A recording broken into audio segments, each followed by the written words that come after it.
Parliament house में जो अपने आप को देशभक्त कहते हैं, हवा निकल गई उनकी। महाभारत काल में अगर वोटिंग की व्यवस्था होती तो कौरव ही जीतते, क्योंकि वह स्वयं 100 भाई थे, सरकार उनकी थी और तो और उनके पास सेनाएं भी अधिक थी, यानी वोट पड़ता तो उनको कोई हराने वाला नहीं था। आइए आज सुनते हैं कि आखिर उस दिन संसद में हुआ क्या था। सुनिए। पार्लियामेंट हाउस में 3 युवा जंप करके अंदर आ गए। जंप करते हुए हम सब ने देखा। अंदर आए, थोड़ा धुआं फैलाया, बीजेपी के सांसद सब भाग लिए। वो अलग बात है। जो अपने आप को देशभक्त कहते हैं, हवा निकल गई उनकी। वो टीवी पे आपको नहीं दिखा, वो हमें दिख रहा था पीछे से। खैर, सवाल ये, सबसे पहली बात, पूरे विश्व में सिंगल आदमी नहीं मिलेगा जो यह कहे कि मैं मूर्ख हूं। इसलिए जो आदमी जिस पार्टी के पक्ष में है उसके पक्ष में ही बात करेगा, उसके पक्ष में ही बात सुनेगा, उसके विपक्ष में वह बात नहीं सुनेगा। इसलिए बहस करना बेमानी है और इसीलिए आइए सत्य बात पर बहस करें। इस देश की प्रधानमंत्री इंदिरा गांधी थी और इस देश के प्रधानमंत्री नरेंद्र मोदी हैं। अभी हमने आपको बताया कि महाभारत काल में वोटिंग होती तो कौरव जीतते और यह दोनों प्रधानमंत्री जो अपने देश के थे और हैं, जीत कर हैं। तो आप समझिए, दिमाग लगाइए, वोट किसका अधिक होता है। तो अब फिर सुनिए उस दिन आखिर संसद में हुआ क्या था। अंदर कैसे आए? सिक्योरिटी ब्रीच की बात हुई,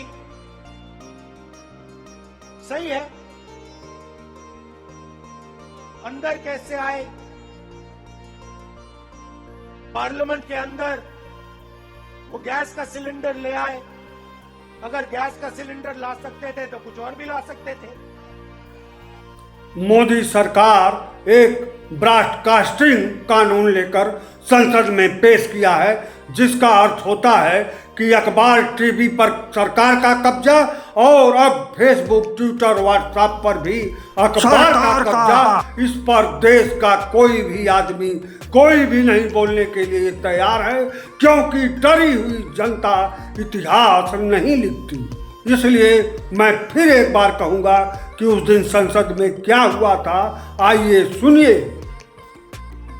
दूसरा सवाल, सिक्योरिटी ब्रीच का सवाल तो है, मगर दूसरा सवाल भी है। उन्होंने ये प्रोटेस्ट क्यों करी? उसका कारण क्या था? बेरोजगारी। देश में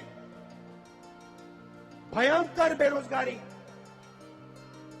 इस देश का युवा आज रोजगार नहीं पा सकता है। भारतीय जनता पार्टी की विजय 2014 में हुई। उसके बाद से अभी तक भाजपा का चुनाव चिन्ह कमल का बटन दबाकर मोदी सरकार की ही 2019 में विजय हुई और 2024 में भी कमल का बटन दबाकर मोदी सरकार की ही विजय होगी। मध्य प्रदेश, छत्तीसगढ़ और राजस्थान में मोदी सरकार बन चुकी है और 2024 में विजय के साथ ही उत्तर प्रदेश में भी मोदी सरकार बनने के साथ ही भाजपा मोदी सरकार के रूप में स्थापित होगी या हो जाएगी।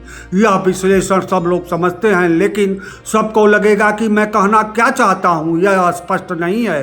यही कहना ही भारतीय राजनीति की विशेषता है और सब समझते हैं, स्वीकार कुछ करते हैं। जो अपने पक्ष में हो वहीं स्वीकारते हैं और अंत में चलते चलते देख दिनन के फेर आम जनता देखती जरूर है, लेकिन चश्मे बदल दिए जाते हैं।